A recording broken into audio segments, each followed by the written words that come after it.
LibreOffice বেসের উপর এই কথ্য টিউটোরিয়ালে আপনাদের স্বাগত।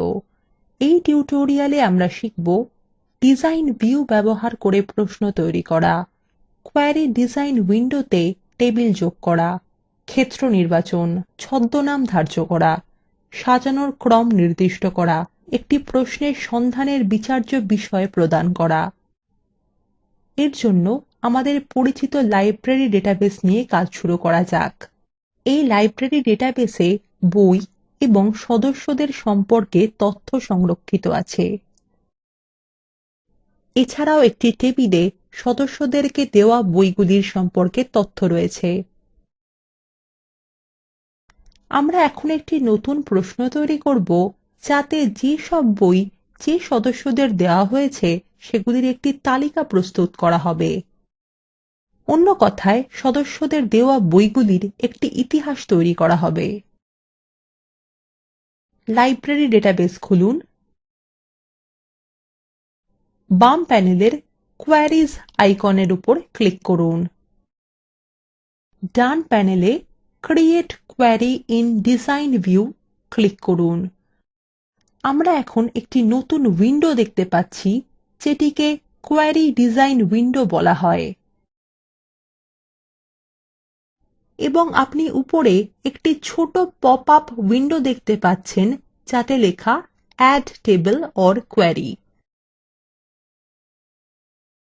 এখানে আমরা প্রশ্ন সংক্রান্ত তথ্যের উৎস লিখব। সদস্যদের দেওয়া বইয়ের ইতিহাস জানতে আমাদের প্রশ্নে 3টি টেবিলের প্রয়োজন হবে। এটি করার জন্য তালিকার বুকস টেবিলে ক্লিক করুন এবং তারপর পপ-আপ উইন্ডোর ডান দিকে অ্যাড বাটনে ক্লিক করুন। আপনি একইভাবে বুকস ইশ্যুড টেবিল এবং মেম্বার্স টেবিল যোগ করুন। আপনি এখন দেখতে পাচ্ছেন পটভূমির কোয়েরি ডিজাইন উইন্ডোতে 3টি টেবিল দেখা যাচ্ছে। এখন এই পপ-আপ উইন্ডো বন্ধ করুন। এর ফলে কোয়েরি ডিজাইন উইন্ডো সামনে এসে গেছে। লক্ষ্য করুন 3টি টেবিলই উইন্ডোর উপরের অর্ধেক অংশে রয়েছে। এখন এই টেবিলগুলির মধ্যে কিছু ফাঁক রাখা যাক। মেম্বার্স টেবিলের উপর ক্লিক করে সেটিকে একদম ডান দিকে টেনে আনুন। তারপর বুকস ইশ্যুড টেবিলে ক্লিক করে সেটিকে টেনে কেন্দ্রে নিয়ে আসুন।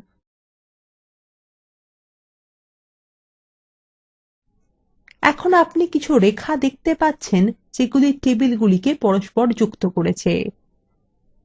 এগুলি হলো সম্পর্ক বা রিলেশনশিপ যেগুলি আগে প্রতিষ্ঠা করা হয়েছিল। আপনি এই লাইনগুলির উপর ডবল ক্লিক করে সম্পর্কের বিস্তারিত বিবরণ দেখতে পারবেন। এখন কোয়েরি ডিজাইন উইন্ডোর নিচের অর্ধেক অংশ দেখে নেওয়া যাক। এখানে সেলগুলো অনেক সারিতে সজ্জিত রয়েছে। আমরা যখন প্রশ্নটি তৈরি করব তখন এটিকে পূর্ণ করা হবে। প্রথমে ফিল্ড কলাম নিয়ে আলোচনা করা যাক। যে ক্ষেত্রগুলি আমরা ফলাফলে দেখতে চাই সেগুলিকে এখানে উল্লেখ করতে হবে। এর জন্য আপনি উইন্ডোর উপরের অংশে বুকস টেবিলের শিরোনাম ক্ষেত্রের উপর ডবল ক্লিক করুন। এরপর মেম্বার্স টেবিলের নেম ক্ষেত্র, তারপর বুকস ইশ্যুড টেবিলের ইশ্যু ডেট ক্ষেত্র, এরপর return date, actual return date এবং সবশেষে চেকড ইন ক্ষেত্র। লক্ষ্য করুন উইন্ডোর নিচের অর্ধাংশে এই ক্ষেত্রগুলি প্রথম সারিতে আছে। এছাড়াও সংশ্লিষ্ট টেবিলের নামগুলি তৃতীয় সারিতে রয়েছে। এরপর দ্বিতীয় সারির alias লক্ষ্য করুন। এখানেই আপনি নির্বাচিত ক্ষেত্রগুলির জন্য কিছু বর্ণনামূলক নাম উল্লেখ করতে পারবেন। সুতরাং ছবিতে যেমন দেখা যাচ্ছে সেভাবে ছদ্মনামগুলি লিখুন। এখন এই ছদ্মনাম নিয়ে কাজ আমাদের সম্পূর্ণ হয়ে গেছে।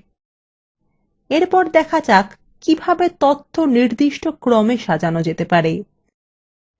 কোনো প্রশ্নের ফলাফলে তথ্যের ক্রম নির্দিষ্ট করে দেওয়া যেতে পারে। যেহেতু এখন দেওয়া বইগুলির ইতিহাস প্রয়োজন, তাই আমরা তথ্য সময় অনুসারে সাজাবো।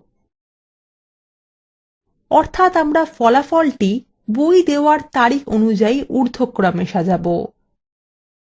এই জন্য আপনি সর্ট সারিতে ইস্যু ডেট ক্ষেত্রের নিচের খালি সেলে ক্লিক করুন এবং এখন অ্যাসেন্ডিং ক্লিক করুন। পরের সারিতে যাওয়া যাক। ভিজিবল, এখানে আপনি নির্বাচিত ক্ষেত্রগুলিতে টিক দিয়ে বা টিক তুলে দিয়ে সেগুলির দৃশ্যমানতা পরিবর্তন করতে পারেন। লক্ষ্য করুন আগে থেকেই সবকটিতে টিক চিহ্ন দেওয়া রয়েছে। এরপর ফাংশন সারিতে যান। এটি জটিল প্রশ্ন নির্মাণ করতে ব্যবহার করা হয়। আমরা এখন এই নিয়ে আলোচনা করব না। এবার ক্রাইটেরিয়ন সারিতে যান। এখানেই আমরা ফলাফলের উপর সরল বা জটিল শর্তাবলী প্রয়োগ করতে পারি। উদাহরণস্বরূপ আমরা প্রশ্ন করতে পারি কোন কোন বইগুলি সদস্যদের দেওয়া হয়েছিল কিন্তু সেগুলি আর ফেরত আসেনি, অর্থাৎ কেবলমাত্র সেই বইগুলি যেগুলি চেক ইন করা হয়নি। তাহলে চেকড ইন ক্ষেত্রের নিচে এই সারির খালি সেলটিতে ক্লিক করুন এবং লিখুন equals 0। ঠিক আছে, আমাদের এই প্রশ্নটি চালানো যাক। এর জন্য আপনি কিবোর্ড শর্টকাট F5 ব্যবহার করতে পারেন অথবা উইন্ডোর উপরের এডিট মেনু ক্লিক করে তারপর নিচে রান কোয়েরি ক্লিক করুন। উইন্ডোর উপরের অর্ধেক অংশে কি আপনি কিছু তথ্য দেখতে পাচ্ছেন? এগুলি হলো আপনার প্রশ্নের উত্তর। লক্ষ্য করুন আমরা সদস্যদের দেওয়া বইয়ের ইতিহাস দেখতে পাচ্ছি এবং এটি বই দেবার তারিখ অনুযায়ী সাজানো আছে। এছাড়াও দেখুন এই বইগুলি আর গ্রন্থাগারে ফেরত আসেনি। এখন আপনি নিচের কোয়েরি ডিজাইন এলাকায় যেতে পারেন এবং যেমনভাবে চান সেভাবে এটিকে পরিবর্তন করতে পারেন। উদাহরণস্বরূপ চেকড ইন সংক্রান্ত শর্তটি সরিয়ে দিন। এখন F5 টিপে আবার প্রশ্নটি চালানো যাক। এখন আপনি প্রশ্ন থেকে পাওয়া তথ্যের একটি দীর্ঘ তালিকা দেখতে পাচ্ছেন। এরপর Ctrl S টিপে প্রশ্নটি সংরক্ষণ করে নিন। একটি ছোট পপ-আপ উইন্ডো খুলে গেছে। প্রশ্নটির এখানে একটি বর্ণনামূলক নাম দিন। লিখুন History of Books Issued to Members। এবার OK বোতামে ক্লিক করুন এবং এই উইন্ডোটি বন্ধ করুন। আপনি প্রধান বেস উইন্ডোতে প্রশ্নের নামের উপর ডবল ক্লিক করে এই সংরক্ষিত প্রশ্নটি খুলতে পারেন।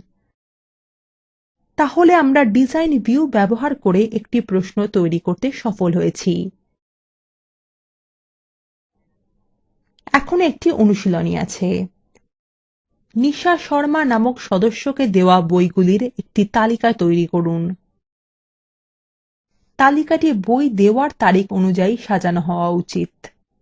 এখানেই লিব্রিঅফিস বেসে ডিজাইন ভিউতে প্রশ্ন নির্মাণ সংক্রান্ত এই টিউটোরিয়ালটি সমাপ্ত হলো। সংক্ষেপে আমরা শিখেছি কিভাবে ডিজাইন ভিউ ব্যবহার করে একটি প্রশ্ন তৈরি করা যায়, কোয়েরি ডিজাইন উইন্ডোতে টেবিল যোগ করা, ক্ষেত্র নির্বাচন করা, ছদ্মনাম ধার্য করা, তথ্য সাজানোর ক্রম নির্দিষ্ট করা, একটি প্রশ্নের সন্ধানের বিচার্য বিষয় প্রদান করা। Spoken tutorial talk to a teacher প্রকল্পের অংশবিশেষ যা ভারত সরকারের আইসিটি এমএচআরডি এর ন্যাশনাল মিশন অন এডুকেশন দ্বারা সমর্থিত। এটি http://spoken-tutorial.org দ্বারা পরিচালিত হয়। এই বিষয়ে বিস্তারিত তথ্য এই লিঙ্কে প্রাপ্তিসাধ্য। আমি অন্তরা এই টিউটোরিয়ালটি অনুবাদ এবং রেকর্ড করেছি। এই টিউটোরিয়ালে অংশগ্রহণ করার জন্য ধন্যবাদ। শুভবিদায়।